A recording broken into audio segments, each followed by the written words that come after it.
Good morning, good evening, happy Wednesdays. You're watching Purple Wednesdays, the only original and still the best YouTube show across universities in Scotland. Yeah, we still seem to be the only ones with original ideas and features, don't we? Well, you know what they say, imitation is the most sincere form of flattery. Is that why you're just like me, Joe? Come on now, guys, come on.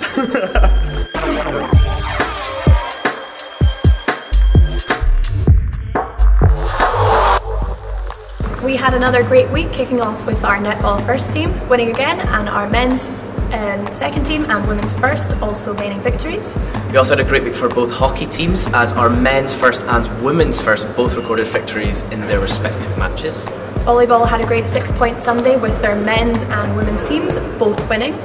And it was also a great week for our racket sports, with both badminton first and men's tennis first winning in their matches. Speaking of racket sports, Gavin is joining a very special guest, RGU table tennis and Commonwealth Games athlete Colin Dalglish. Apparently he's very good.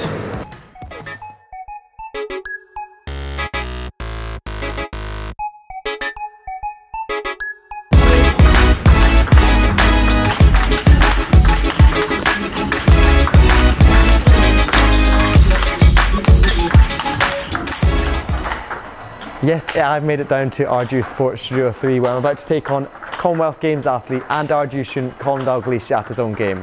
But first, I went to have a chat with him. Colin, first of all, thanks so much for joining us. It's a pleasure to have you on the show. Thank you very much. It's an honour to be here finally. Yeah, finally. You've been here 7 years and it's your first appearance. First of all, give us a fun fact about yourself. Fun fact, I think I've won 4 national titles at 4 different sports. Okay, right. Cheers, Colin. Can you just give us a little bit about how you kind of got into the sport? I started 14 years ago. I started playing because my brother used to go and watch him and kind of train with him a wee bit. And it was just from there kind of my love for the sport grew, and I just took it more seriously as I got older and older. Okay, and what would you say your best achievement is to date? I've played the Commonwealth Games representing Scotland in Gold Coast, and I've also represented Great Britain at Royal Junior Games in Taipei, so those two were pretty up there, yeah.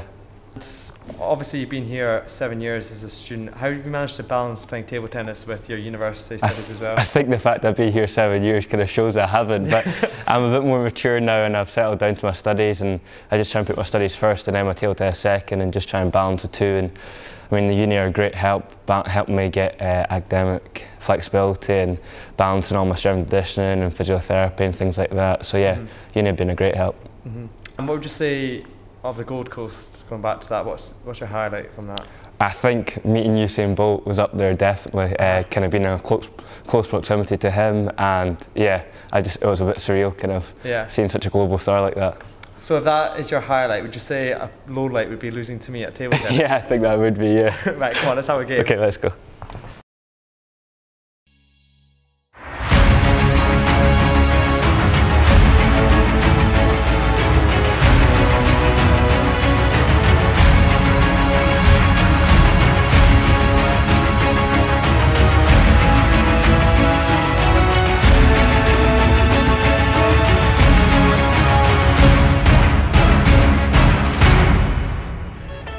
Unfortunately, that is all we've got time for today. I was never going to beat Colin at table tennis, but he's gone and found a new partner now. Make sure you tweet your thoughts on the episode using the hashtag Purple Wednesdays and follow on Instagram as well. That's it from me, but I'll see you later in Attic tonight. Bye!